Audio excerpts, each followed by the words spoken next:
Hello my fellow paint monsters, how are you doing today? I hope you're great. I'm Aga and this is Hungry for Paint, a channel about handmade watercolor paints. Today I want to talk to you about Texas Wildcolor watercolors made in the USA by Marc. Now, I've been interested in these for quite a while. These seem quite unique because most of the paints Marc makes are plant-based. These are not pigments bought in a shop. Most of these are not rocks and stones, although some of them are, like Oklahoma or Sedona. But most of the pigments for the paints that Marc makes are made from plants that Marc foraged himself and made them into paint. I'm not aware of anybody else who does that on that scale and sells their paints. So I thought this is really interesting. These paints stand out in how they look on paper as well. So I was really curious about them and was dying to try them. They came in a neat little tin with a professional looking printed swatch card already included. And there's a leaflet containing information about each of these paints and what it's made from. So that's super interesting and super cool. And I love that. I think it's great when we get information about the paints that we get, especially if they're so unusual, because I think very few people know about watercolors made from plants and plant-based pigments, apart from indigo, of course. Also, Marc very kindly included 3 extra colors for me to try out. So that was lovely, and I really like these colors. They were not included in the original set, but I'm really glad I got to try them. The first thing you notice about these paints is that they feel slightly sticky, and most of them need slightly more time to fully activate. They're very supple, so you will often need more than one layer to get the full intensity of color. I also love how uniquely textured some of these are. And even if there is some visible grain and some visible particles, you don't feel them at all on your paintbrush. The paint itself feels smooth. You can definitely feel that there's honey in it. It flows easily on paper, and the paints just smell so sweet. I like to eat them. So be extra careful if you've got small kids at home. I want to lick them. I cannot imagine a 2 or 3 year old that could resist that temptation. I can barely resist it, believe me. The colors are very supple. They feel very natural. You can feel that they came from nature itself. As you can see, these are in general very transparent.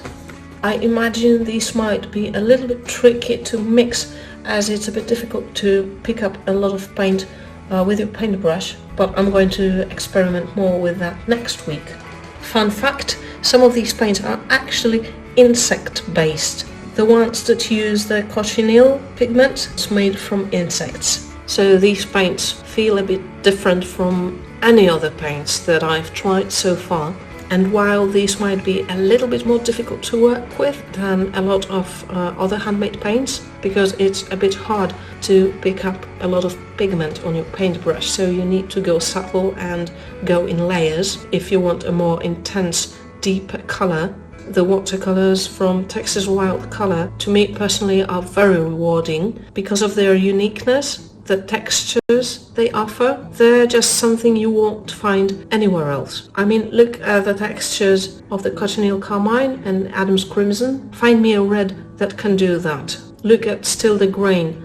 Look how warm these colors are. Evergreen privet and Chinese privet blue, they have such a deep texture. And cerise bleu, look how it separates. I've never seen something like that. And the Camp Wisdom purple, the leaflet says it's a mix of the cochineal pigment with a privet-based pigment, and it's amazing.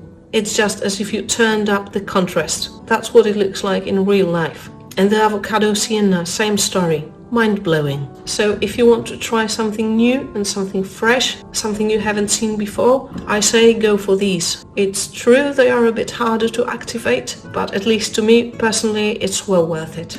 Another interesting thing is that Marc doesn't have all the colors on offer all the time, as they come seasonally, and what's available depends on what Marc can harvest and process Oklahoma, Sedona and Redstone Rocket are earth-based paints, and you can feel that. They do behave differently from the others. They feel a little bit closer to traditional watercolors than the plant-based ones. All of these colors are not extremely dark or extremely intense. They're all very delicate. The colors are a bit muted, they're not so bright, most of them. There's not much oomph in these. So if this is what you're looking for, if you're looking for the punch, then you probably should look elsewhere. But if you like the quirky and the unusual and unique, then I think you're at the right place.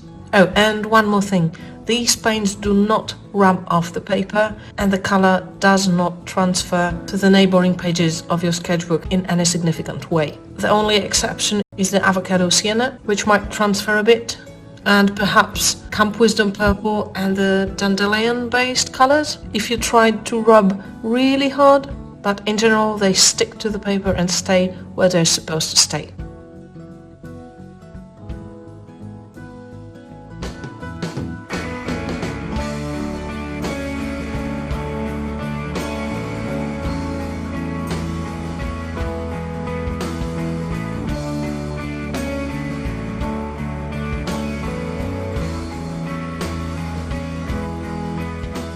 So that's all I've got for you today. Thank you for watching. I hope you found this video helpful. If you did, press the like button, leave a small comment down below, and make sure to visit Hungry for Paint on Wednesday for a sneak peek of what's going to come next Friday. And if you would like to help Hungry for Paint grow, you can always support my channel on Ko-fi. Thanks again, and I hope to see you next week. Bye bye.